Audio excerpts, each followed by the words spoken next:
Écoutez, regardez quelqu'un comme Poutine ou comme des chefs d'État étrangers, ils considèrent que nos dirigeants sont des branquignoles. C'est la vérité. Voilà.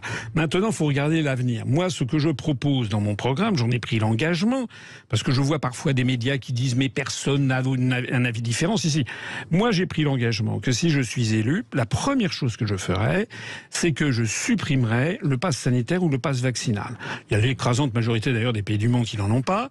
On sait très bien que ce pass vaccinal est quand même incroyable, puisqu'il s'agit... Le narratif officiel, c'est qu'il faut obliger les gens à être vaccinés, alors même que l'on sait que pour ne pas... Le narratif officiel, il faut obliger les gens à être vaccinés pour ne pas transmettre cette maladie, alors même que les gens qui sont vaccinés la transmettent. C'est quand même dingue. Bon, le narratif officiel, ne correspond pas avec la réalité. On a par ailleurs beaucoup de médecins qui nous disent que, en fait, il n'y a pas du tout d'engorgement, que le variant Omicron, c'est peut-être une chance parce que ça se répand très très vite. Ils disent même que ça risque d'arrêter l'épidémie. Mais c'est comme ça que ça s'est terminé en 1918. La grippe espagnole, elle s'était terminée comme ça, comme en 1971, la grippe de Hong Kong.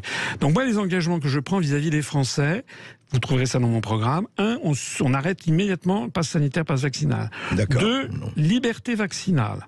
C'est-à-dire que les gens qui veulent se faire vacciner, notamment les personnes avec comorbidité, sont évidemment engagés à le faire.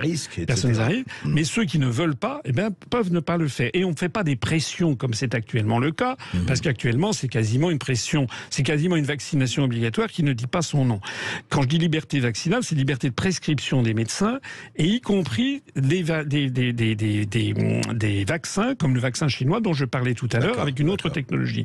Je préconise également qu'il y ait la possibilité d'avoir recours à des traitements.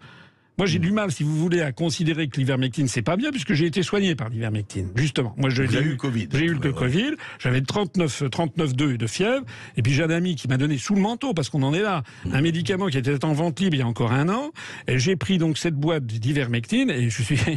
Alors, c'est peut-être un cas particulier, je veux bien, mais en tout cas, moi, le lendemain, j'avais 37,2, et puis ça a été terminé. Bon.